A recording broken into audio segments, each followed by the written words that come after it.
Naskah buah karya Asmadi Syafar. Seri yang ke-12 ini didukung oleh para pelaku Anas Sambayon sebagai Mak Rompang, Elias sebagai Ki Pandai Urat, Heri sebagai Bujang Mujur, Anis sebagai Nyi Sepi, Kasdu Dewa sebagai Tuk Tunggal, dan pembawa cerita Neni Sumardi. Teknik dan montase Agus Budianto dengan sutradara Denny Denhas.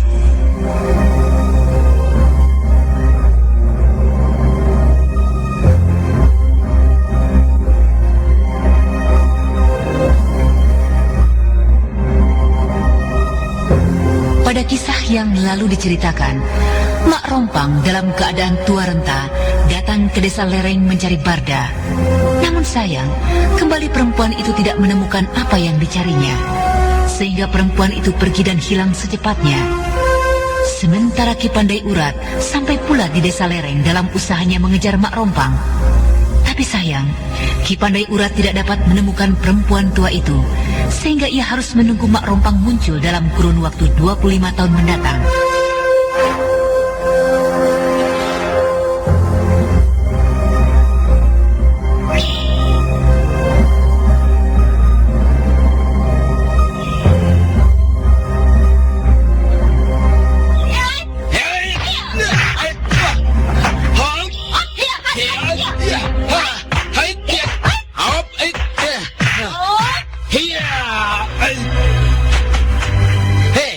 Kenapa tiba-tiba kamu menyerangku?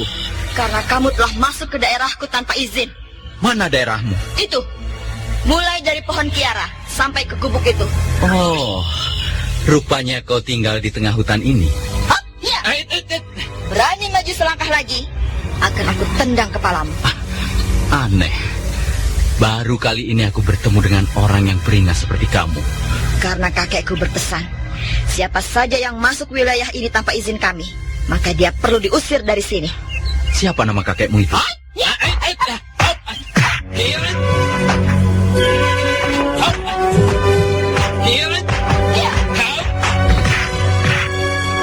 Kenapa kamu serang aku lagi? Aku kan sudah bilang, kamu tidak boleh maju lagi. Tapi aku kagum. Semudah ini umurmu sudah bisa melepaskan tendangan berbahaya seperti tadi. Oh, jadi kamu mau pamer di hadapanku bahwa kamu bisa mengelakkan tendanganku. Tapi kalau kamu ingin coba lagi, akan aku beri yang lebih berbahaya. Jangan. Aku tidak mau berkelahi denganmu. Siapa namamu? Kamu siapa? Aku bernama Bujang Mujur, berasal dari Gunung Raya. Aku bernama Nyi Sepi, berasal dari Gunung Sumbing. Namamu aneh. Namamu lebih aneh lagi. Nah, sekarang aku perintahkan kamu keluar dari daerah ini. Kalau aku tidak mau? Kamu harus mau. Kalau aku tidak mau? Maka terimalah seranganku ini. Cukup. Berhenti.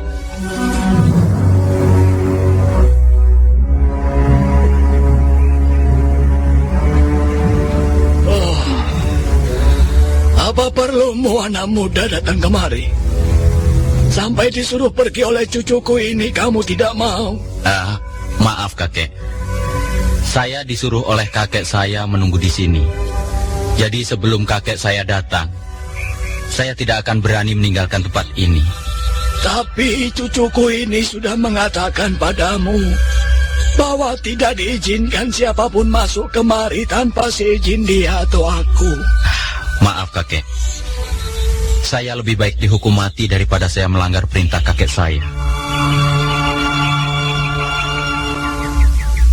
Jadi kamu menantang aku, anak muda? Bukan kakek. Hanya saya tidak berani melanggar perintah kakek saya. Kalau begitu pergilah kepada kakekmu.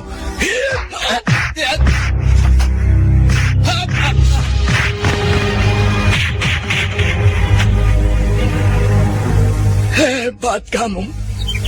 Setem ke udara kena sambaran pukulanku. Kini kau bisa jatuh ke tanah dengan kedua kakimu. Tapi melihat gerakanmu, aku ingat pada sahabatku yang bernama Tuk Tunggal. Tidak salah dugaanmu, Ki Pandai Urat. Dialah cucuku yang bernama si Bujang Mujur.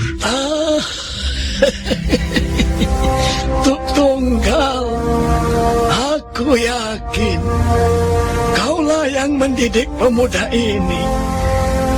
Rupanya dapat juga olehmu seorang murid yang pandai, Tuk Tunggal. Ya, karena aku malu padamu. Hanya itu.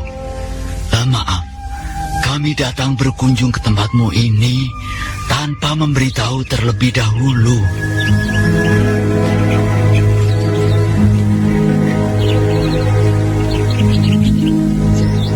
Hebat, hebat.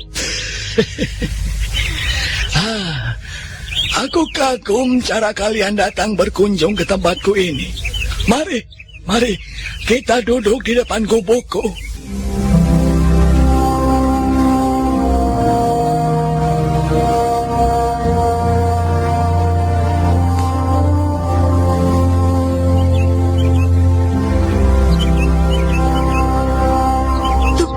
Berjalan di belakang Ki Pandai Urat menuju sebuah pelataran yang datar dan bersih di depan sebuah gubuk yang sangat sederhana. Sementara di belakang mereka berjalan Nyi Sepi dan Pujang Mujur. Sekeliling gubuk itu tampak tumbuh bunga-bunga hutan yang indah. Sedang di belakang gubuk terdapat jurang yang sangat terjal dan licin, sehingga mustahil orang akan dapat mencapai tempat itu dengan menaiki jurang tersebut. Sehingga jalan satu-satunya adalah datang dari tempat Bujang Mujur dan Tuk Tunggal tadi datang. Jauh di bawah sana, terhampar hutan yang membiru dan selalu diselimuti oleh kabut.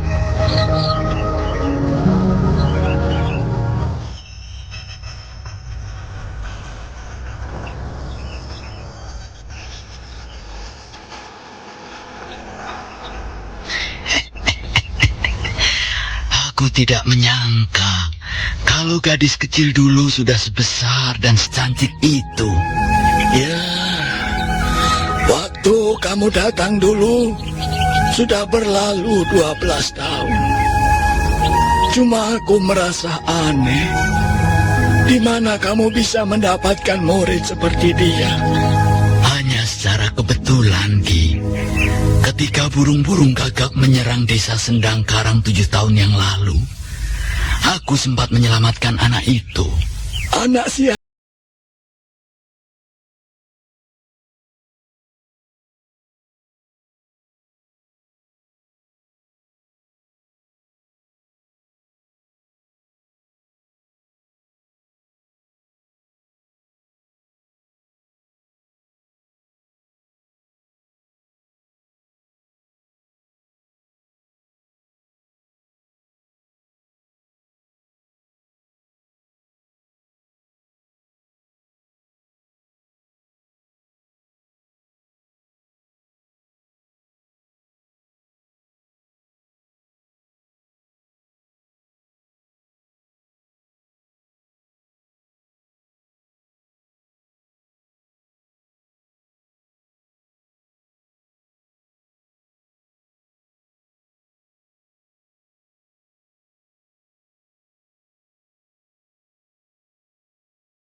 Nyi Sepi, kalau kalian capek duduk di sini, pergilah bermain ke sana.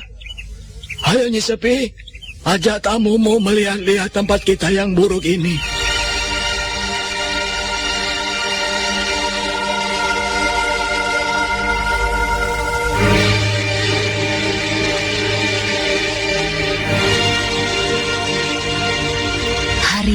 berlanjut malam, suasana di sekitar puncak Gunung Sumbing terasa sunyi, bahkan teramat sunyi.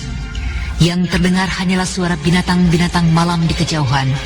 Sedang kabut bagai menyelimuti dan memagut seluruh permukaan Gunung Sumbing. Sehingga malam itu terasa sangat dingin menusuk tulang.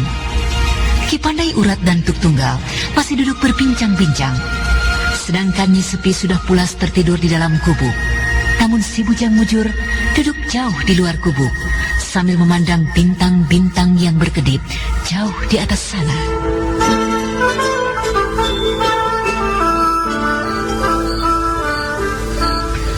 Aku mendapat berita bagus untukmu, Ki Pandai Urat. Berita apa itu, Tuk Tunggal? Berita tentang Mak Rompang. Tentang kelemahan Mak Rompang? Bukan.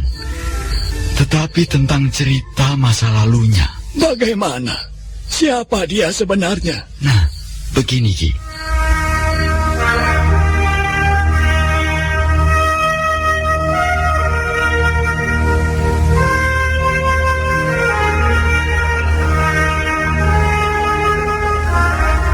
Ayolah, Rum. Jangan cemberut begitu. Sebentar lagi pengantin laki-laki akan sampai ke rumah ini. Saya takut, Mak. Apa yang kamu takutkan? Semua orang, baik dia itu laki-laki atau perempuan, pasti akan berumah tangga. Tapi saya takut. Mak juga dulu begitu, Rom. Tapi akhirnya biasa-biasa saja. Ayolah, hari ini adalah hari perkawinanmu. Itu pertanda kau bukan gadis kecil lagi, tapi kau sudah menjadi perempuan dewasa. Ayo kita keluar. Iya, Mak. Tapi tidak apa-apa kan, Mak? Oh, tidak, Rom. Aduh, kok telapak tanganmu dingin begini? Kau pasti masih takut ya? Iya, takut dan malu, Mak. Sekarang hilangkan perasaan itu. Pegang tangan Mak kuat-kuat. Nah, sekarang kita keluar ya. Iya, Mak. Jangan kalian keluar dulu. Loh, ada apa, Bang? Pengantin laki-laki tidak jadi datang kemari. Hah? Kenapa tidak jadi, Bang? Calon suami saya tidak jadi datang kemari, Pak. Iya, anakku. Calon suamimu lari bersama si Hayati. Hayati anak si Majaya. Bukan. Gadis itu bukan berasal dari dusun kita ini. Lalu dari dusun mana, Bang? Entahlah, tapi kata orang, gadis itu cantik dan ada tai lalat di tepi bibirnya. Oh, ada tai lalat di tepi bibirnya. Saya bertambah malu, Mak. Kalau perkawinan ini jadi batal. Sudahlah, Rompang. Emak juga. Emak dan bapakmu akan lebih malu daripada kamu. Sudah, jangan kau pikirkan, Rompang.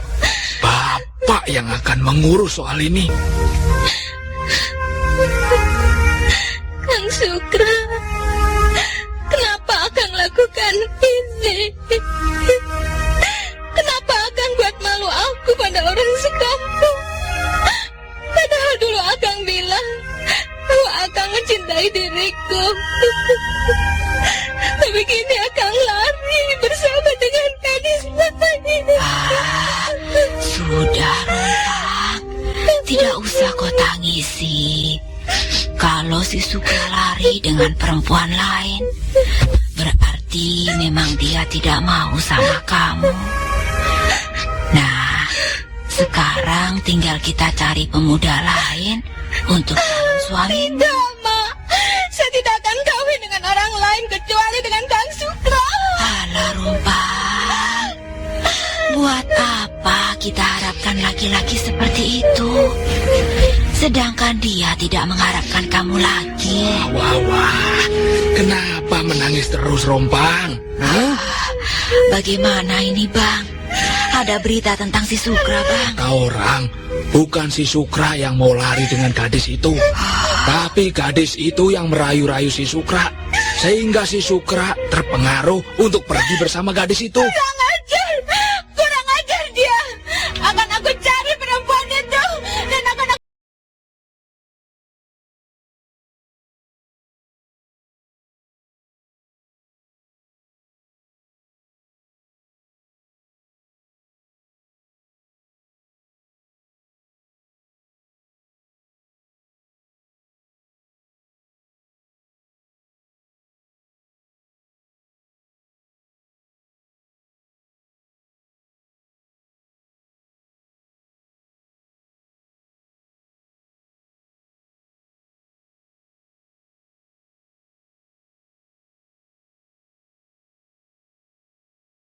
Rompang tidak dapat menemui perempuan itu, sehingga dia menjadi gila.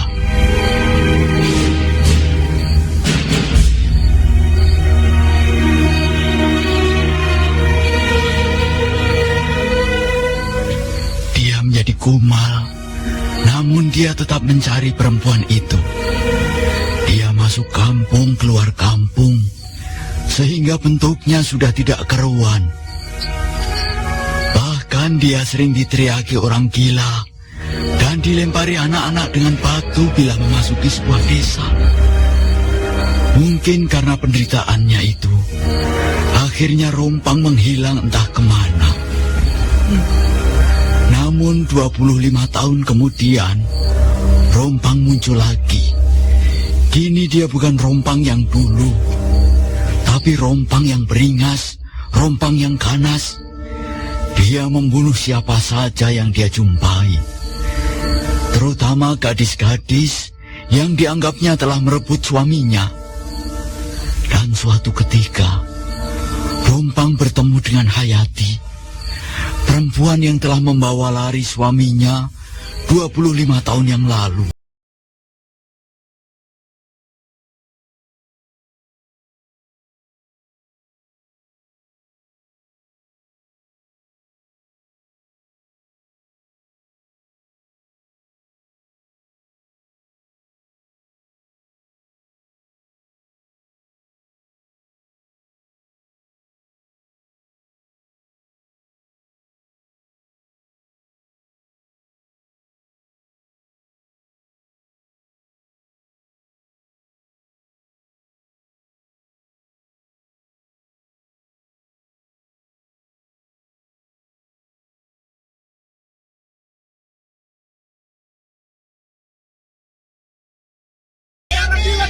Kau yang bernama Hayati, bukan?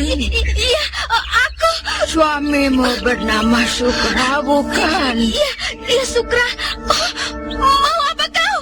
Terimalah pembalasanku ini.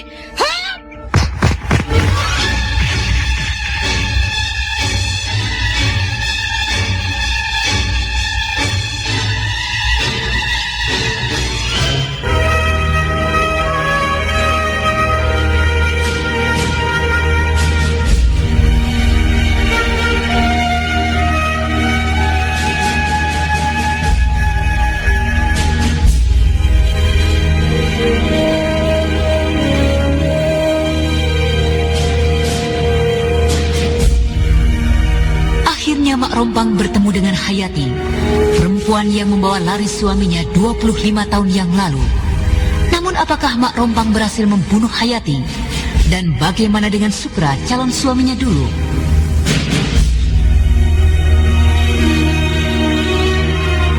Nah, saudara pendengar, untuk mengetahui jawabannya, ikutilah lanjutan cerita ini pada seri berikutnya.